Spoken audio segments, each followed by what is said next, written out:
La lutte contre Daesh s'intensifie. Aujourd'hui à Paris s'ouvre une réunion des ministres de la Défense de 7 pays de la coalition anti-Daesh autour de Jean-Yves Le Drian. Il sera question de renforcer la campagne militaire contre l'État islamique en Syrie et en Irak. Et puis début du forum économique de Davos hier en Suisse. Le thème cette année, la 4e révolution industrielle avec l'arrivée du numérique et les changements qu'il induit. Au programme 2500 invités dont beaucoup de chefs d'entreprise. Et le maître du cinéma italien des années 60 s'est éteint hier à l'âge de 84 ans. Il a réalisé près de 40 films et dirigé les plus célèbres. Nous nous sommes tant aimés a été son premier grand succès international. On reviendra sur son parcours en fin d'édition. Suite de vos éditions du matin sur i24 News, on ouvre avec cette attaque meurtrière au Pakistan. 21 morts, dont plusieurs assaillants. C'est le bilan provisoire de l'assaut sur une université du nord-ouest du pays. L'opération est désormais terminée et les forces de sécurité patrouillent toujours la zone. Les talibans ont revendiqué l'attaque par les réseaux sociaux. Le pire attentat du pays, je vous le rappelle, avait été perpétré il y a un peu plus d'un an dans une école de Peshawar, prise d'assaut par des talibans qui avaient massacré de sang-froid plus de 150 personnes, en majorité des écoliers. On écoute tout de suite le témoignage d'un rescapé. Nous avons entendu le tir au fond du campus. Nous avons pensé que peut-être certaines personnes se battaient. Puis la fréquence des tirs a augmenté et nous avons dit entrez dans les chambres, ne sortez pas. Les forces de sécurité sont ensuite venues. Elles ont fait preuve d'une grande bravoure. Voilà, je vous rappelle une dernière fois le bilan, plus de 20 morts, dont de nombreux étudiants dans cette attaque revendiquée par les talibans. En Syrie et en Irak, la coalition internationale veut passer à la vitesse supérieure contre l'État islamique. Mais comment agir? C'est la question que vont se poser aujourd'hui à Paris les ministres de la Défense de tous les pays concernés, alors que l'État islamique continue de commettre des massacres, en Syrie notamment. Léa Berdugo. Le groupe État islamique continue de commettre des violences et des atteintes aux droits de l'homme de façon massive. L'ONU dresse ce constat dans son nouveau rapport. Ces actes pourraient équivaloir à des crimes de guerre, des crimes contre l'humanité et peut-être un génocide. Par ailleurs, 3500 personnes, surtout des femmes et des enfants, seraient détenues comme esclaves par les djihadistes. Les Nations Unies déplorent des pertes effarantes. Depuis janvier 2014, il y a eu plus de 18 000 personnes tuées à cause du conflit, en plus de 3 millions de personnes qui ont fui leur maison, leurs communautés sont devenues des déplacés internes. Comment répondre à de tels actes? C'est la question que vont se poser les ministres de la Défense de la coalition contre le groupe État islamique. Mercredi, à Paris, le ministre français de la Défense a évoqué la nécessité d'accélérer le tempo. Depuis les attentats de Paris de novembre 2015, les frappes aériennes de la coalition se sont intensifiées en Irak et en Syrie. Les ministres vont également étudier les moyens supplémentaires qu'il faudrait mettre en place, que ce soit le nombre d'avions ou de formateurs pour aider les forces locales à lutter contre Daesh. Par ailleurs, le Canada a été exclu de cette réunion en raison de la décision de son nouveau Premier ministre de ne plus participer aux frappes aériennes. Voilà, nous sommes en ligne avec Christian Mallard, consultant i24 News en politique internationale. Christian, bonjour. Bonjour, Éléonore. Une nouvelle réunion a lieu aujourd'hui. Outre les moyens supplémentaires, les pays de la coalition espèrent cette fois mobiliser les pays arabes et les pays du Golfe à agir justement au sein de cette coalition contre Daesh. Écoutez, Éléonore, on ne va pas rêver d'une grande coalition comme on l'a fait jusqu'alors. Vous le disiez à l'instant dans le reportage, le but de cette réunion, c'est de renforcer la campagne militaire contre l'État islamique au moment même où celui-ci perd du terrain. En Irak, on dit qu'on parle de 30 à 40% de territoire, et en Syrie. Alors, il s'agit, comme le dit ce matin le ministre anglais de la Défense, Michael Fallon, de détruire le maximum d'infrastructures, d'assécher les revenus pétroliers, d'amoindrir les capacités logistiques. Bref, il dit, il faut frapper le serpent à la tête. Alors, dans le même temps, il faut continuer de renforcer le soutien aérien rapproché aux forces irakiennes et kurdes sur le terrain. Cela dit, chacun est conscient que pour éradiquer Daesh, il faut envoyer des troupes au sol. Et vous parliez à l'instant des possibilités de troupes arabes et tout. Je crois que pour l'instant, on ne peut pas compter, alors qu'on l'avait espéré à un moment, sur la coalition, la fameuse coalition antiterroriste de 34 pays que voulait mettre sur pied l'Arabie Saoudite. Le problème, c'est qu'elle est trop hétérogène, et puis elle est surtout victime des antagonismes Arabie Saoudite, Iran, sunnite, chiite. Et il est là le problème. Alors on peut compter peut-être davantage aujourd'hui sur les Russes, qui frappent un peu plus Daesh qu'avant, et dont le but était jusqu'à présent, le but avoué, c'était de toute résistance annexe à Bachar el-Assad. Vous parlez de la Russie, qui reste la grande absente de cette réunion. Pourquoi la Russie n'est-elle pas présente? Si vous voulez, elle ne fait pas partie. Les trois pays, les meneurs, qui sont les meneurs et qui seront encore les meneurs, on le voit bien, ce sont les États-Unis, la France et la Grande-Bretagne. Et on attend de la Russie qu'elle ait une politique beaucoup plus franche, directe, transparente, parce que je vous le disais à l'instant, on reproche surtout aux Russes d'éradiquer tout ce qui est résistance à Bachar el-Assad, puisqu'ils veulent maintenir Bachar el-Assad au pouvoir, et on le voudrait qu'ils attaquent davantage Daesh, parce qu'ils en ont les moyens, et je pense que si les Russes attaquaient davantage Daesh, on avancerait beaucoup plus dans l'éradication, dans la tentative d'éradication de Daesh. Merci Christian Mallard. On apprend ce matin que l'organisation État islamique a d'ailleurs libéré 270 des 400 otages enlevés la semaine dernière à Deir ez-Zor, le même jour où 135 personnes ont été tuées, dont la plupart des civils. Des femmes, des enfants de moins de 14 ans et des personnes âgées figurent parmi ces civils libérés. 130 civils sont encore détenus. À la une de l'actualité également, la mort de Djihadi Jones, c'est le surnom donné par Daesh à Mohamed Emwazi, bourreau de l'organisation État islamique. Il avait pris part à de nombreuses vidéos d'exécution d'otages occidentaux. Les autorités américaines et britanniques avaient déjà annoncé sa mort à tort en novembre dernier, mais cette fois, c'est le magazine de l'État islamique qui le confirme. Océane Nicole. C'est désormais officiel, Djihadi John est mort. Le terroriste britannique, membre actif de l'État islamique, a été tué le 12 novembre dernier par une frappe aérienne. L'armée américaine l'avait affirmé il y a déjà quelques mois. Vêtu de noir, masque et couteau à la main, à l'accent britannique parfait, Djihadi John apparaît dans plusieurs vidéos de l'État islamique, des vidéos de décapitation d'otages et d'occidentaux. C'est le magazine Dabiq de l'organisation djihadiste qui confirme sa mort. La revue lui consacre un article élogieux. Il le qualifie de martyr et de frère honorable. L'État islamique indique que Djihadi John se trouvait dans une voiture lorsqu'il a été visé par un drone à Raqqa, dans l'est du pays. Il est mort sur le coup. De son vrai nom, Mohamed Emwazi, il était l'emblème de la cruauté de Daesh. Le gouvernement britannique le soupçonne même d'avoir planifié les attentats dans le métro de Londres le 7 juillet 2005. Mais la relève est déjà assurée. Siddhartha Tadar, un Britannique de 32 ans, serait le nouveau Djihadi John. Début janvier, il menace directement le Premier ministre David Cameron avant d'exécuter 5 civils syriens. Le drapeau noir de l'islam flottera un jour au-dessus du 10 Downing Street. En Syrie, les djihadistes britanniques ne manquent pas. Tous rêvent de remplacer le célèbre Djihadi John. Au Mali, 3 gendarmes sont morts après avoir été pris en embuscade par des djihadistes présumés. Un peu plus tôt, le président du Mali, Ibrahim Boubacar Keïta, avait rendu hommage aux soldats qui ont, je cite, payé de leur vie cet engagement patriotique en assurant que leur sacrifice ne serait pas en vain. Vendredi, 2 soldats et un paramilitaire malien ont péri lors de 2 attaques armées distinctes dans le nord et le centre du Mali.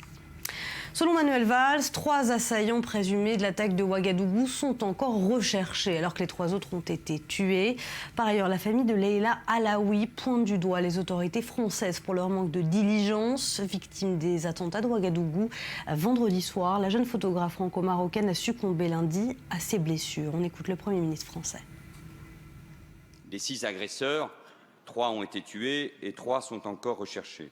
Je veux exprimer à mon tour ma solidarité avec le Burkina Faso attaqué, les morts de ce pays et toutes les victimes de ces attentats. En France, la haine antisémite est toujours intense et un record d'actes anti-musulmans a été indiqué après les attentats de janvier. L'année 2015 a connu une forte hausse des tensions autour des questions religieuses et communautaires. Le ministre de l'Intérieur Bernard Cazeneuve a estimé dans une interview accordée au journal La Croix que les actes anti-musulmans avaient triplé et montaient jusqu'à 400. Mais dit-il, l'état d'urgence a été utile, Julien.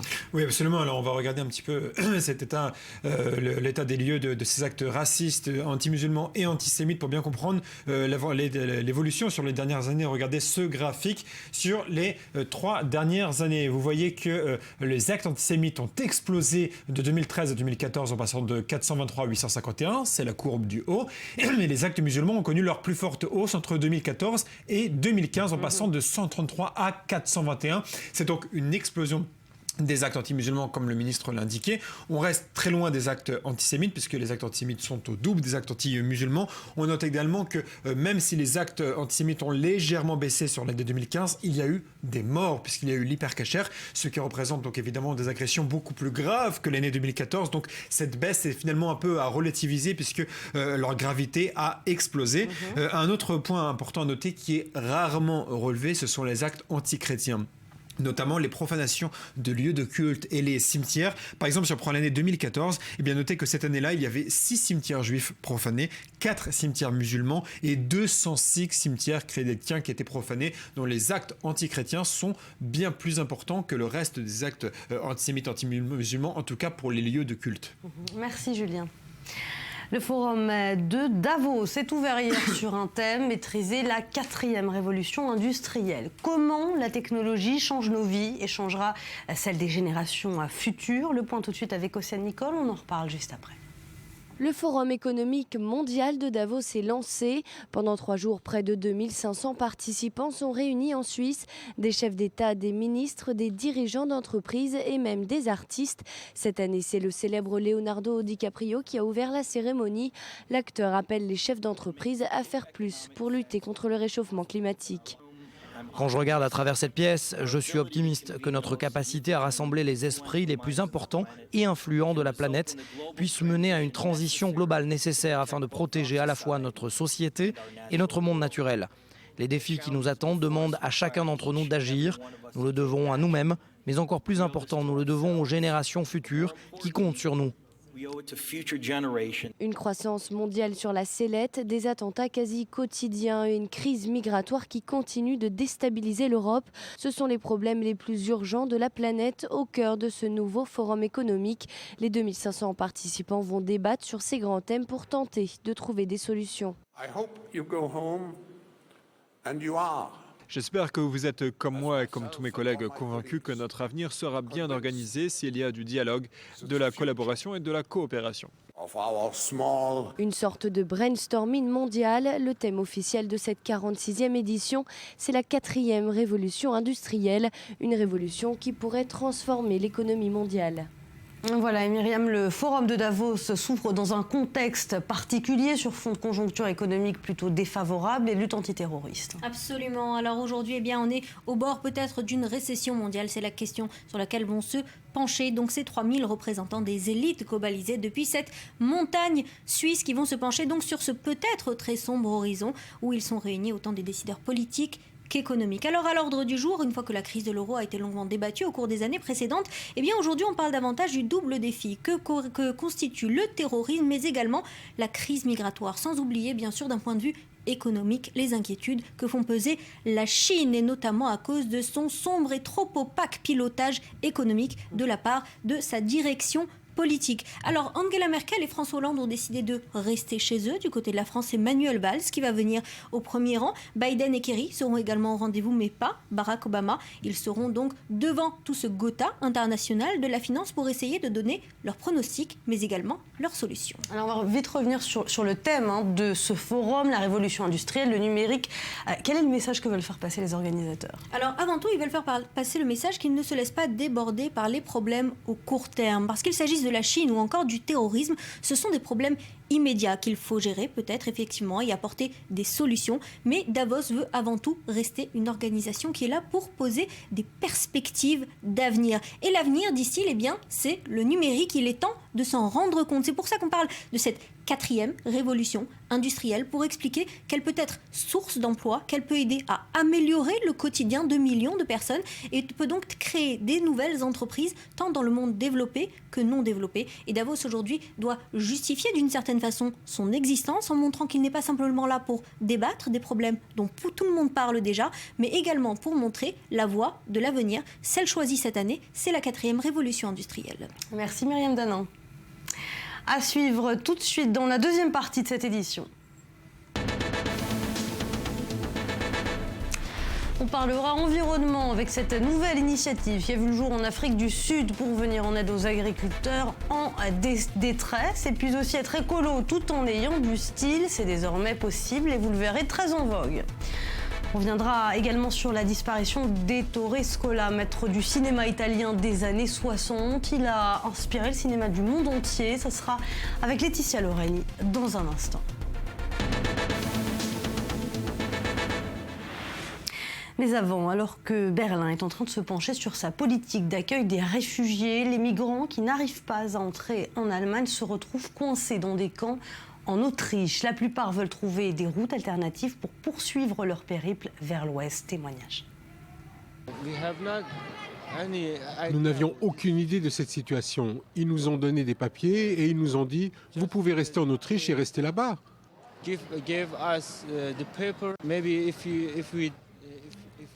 Peut-être que si nous savions qu'on allait avoir ce genre de problème, nous ne serions jamais venus en Allemagne. On aurait choisi un autre chemin. Peut-être que nous serions passés par la Suisse, la France, la Belgique avant d'arriver aux Pays-Bas. Mais maintenant, on a des papiers d'expulsion et nous allons avoir beaucoup de problèmes ici.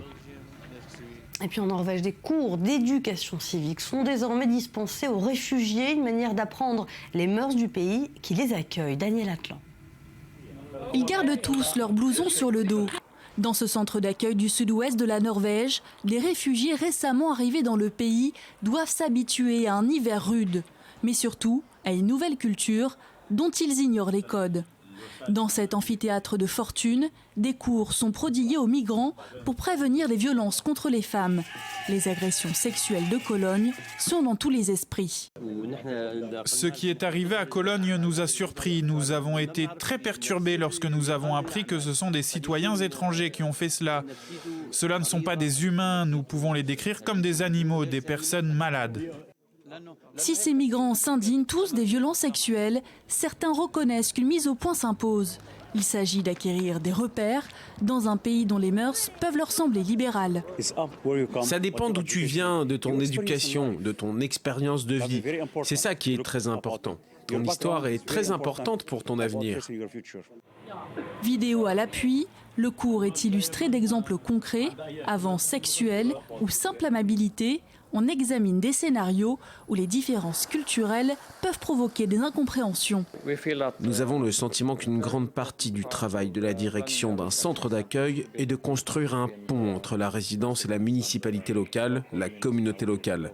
Nous voulons mieux nous connaître, nous voulons que les demandeurs d'asile connaissent les Norvégiens. Ils doivent savoir spécifiquement comment les femmes vivent dans notre culture. Et les Norvégiens ne sont pas les seuls à parier sur ces cours de respect. Un dispositif semblable devrait rapidement voir le jour en Belgique, au Danemark ou encore dans l'État de Bavière, en Allemagne. L'Italie a perdu son maestro. Le réalisateur italien Ettore Scola est décédé hier à l'âge de 84 ans. Celui que les Italiens appelaient le maestro, en effet, était décrit comme le maître du cinéma italien des années 60. Laetitia, on va revenir avec vous sur son parcours. L'un des maîtres, excusez-moi de vous reprendre. En tout cas, c'était le dernier grand maître du cinéma italien qui était encore vivant. Voilà, 40 films, 40 ans de carrière. Il a dirigé les plus grands acteurs italiens, Sofia Loren, Marcello Mastroianni, mais aussi Nino Manfredi, Vittorio Gassman ou encore Stefania Sandrelli. Alors au départ, c'est pas comme réalisateur qu'on le connaît, mais plutôt en tant que dessinateur satirique. C'était dans la revue humoristique Marc Aurelio. C'est d'ailleurs dans les couloirs de cette même revue humoristique qu'il rencontrera son grand ami de toujours et l'autre le grand maestro Fellini. Alors il devient ensuite scénariste et il va s'essayer rapidement à la réalisation en 64 avec Parlons femmes. drame, qui est un film à sketch, comme ça se fait beaucoup à l'époque en Italie. Mais c'est finalement seulement en 70 qu'il va rencontrer un franc succès, avec, en tout cas auprès du public, avec Nous sommes tant aimés. C'est un film qui raconte 30 ans d'histoire italienne entre 1945 et 1975. S'ensuit un César du meilleur film étranger en 77. Scola est régulièrement invité et sélectionné au Festival de Cannes, où il y collectionne d'ailleurs les trophées, le prix de la mise en scène pour Affreux, sale et méchant en 76. Autre grand triomphe, eh bien, c'est Le Bal en 83, une adaptation virtuose et muette d'un spectacle du metteur en scène français Jean-Claude Panchenat, un film qui rassemble presque 1 million de spectateurs en France et une nomination aux Oscars. On regarde en images.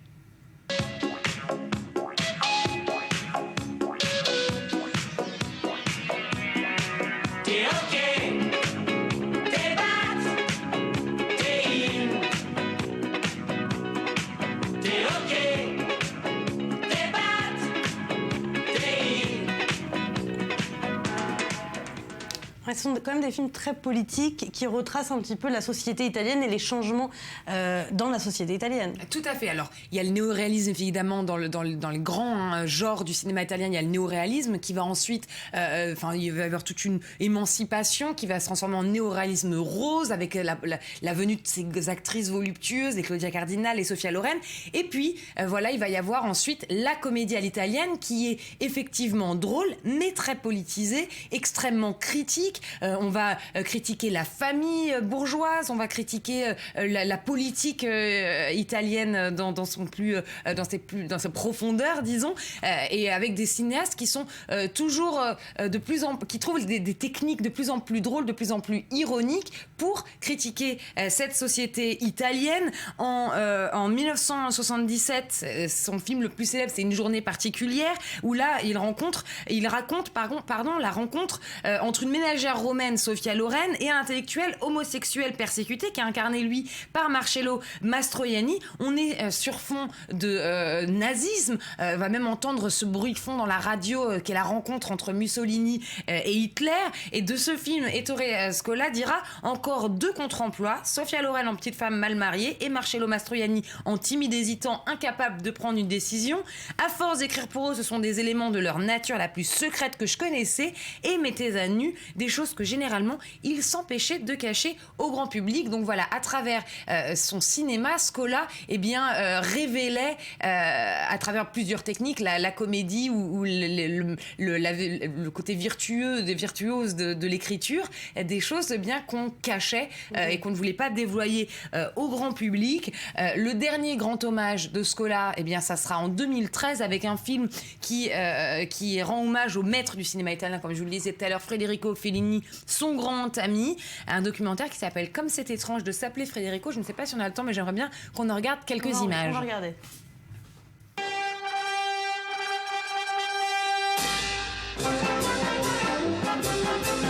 Dice, mo sei andato al cinema. Ma...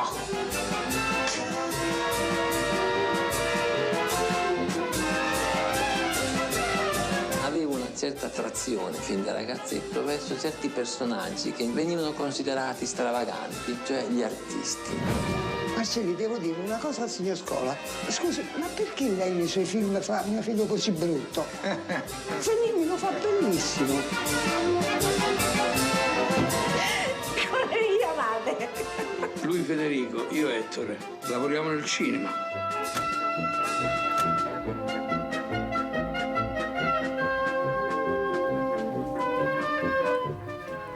Voilà, merci beaucoup Laetitia Loreni pour cet hommage donc à Ettore Scola. On va tout de suite ouvrir une page environnement. Dans la banlieue de Johannesburg, des volontaires ont organisé une grande collecte de bouteilles d'eau pour venir en aide aux agriculteurs en détresse face à la grave sécheresse qui frappe l'Afrique du Sud. Chaque goutte d'eau compte. Reportage. Ces bouteilles sont destinées aux régions les plus touchées par la sécheresse en Afrique du Sud. Lydia Fenter et sa famille ont mobilisé leur communauté de voisins et d'amis pour aider les populations qui ne sont plus ou trop peu alimentées en eau potable. Ils ont récolté des dizaines de milliers de litres d'eau pour les distribuer à quelques 300 km au sud de Johannesburg. Nous avons vu des messages de fermiers sur Facebook montrant les animaux en train de mourir. Et ma sœur est tombée sur un site qui coordonne les efforts de soutien pour la distribution d'eau potable. Donc nous avons décidé d'organiser une collecte dans notre quartier. 2015 a été l'année la plus sèche qu'ait connue l'Afrique du Sud depuis plus d'un siècle, avec des records de chaleur. Les initiatives individuelles et les efforts des autorités permettent de pallier aux besoins les plus urgents. Mais le pays doit trouver des solutions sur le long terme, à commencer par le problème du gaspillage. 25% de l'eau propre potable, se perd dans notre système tous les jours. Si nous étions capables d'empêcher ces fuites, il y aurait immédiatement 25% d'eau en plus disponible dans les villes. La situation est particulièrement dramatique pour les agriculteurs qui vivent leur deuxième année consécutive de sécheresse. Faute de végétation, le bétail meurt de faim. Et l'Afrique du Sud va devoir importer 6 millions de tonnes de maïs cette année, alors que d'ordinaire, le pays exporte vers ses voisins. En cause, des phénomènes climatiques mondiaux. Les températures anormalement élevées et les faibles précipitations de l'année 2015 sont le résultat de la combinaison de deux facteurs, le phénomène naturel El Niño et la hausse des températures moyennes dues au réchauffement climatique causé par les humains. À ce stade, les deux facteurs contribuent de façon égale aux résultats observés. Même si 2016 sera sans doute plus fertile, les scientifiques pensent que de nouvelles sécheresses similaires sont à prévoir dans les 10 ans à venir. Il faudra alors plus que la bonne volonté de Lydia pour sauver les hommes, leurs animaux et leurs récoltes.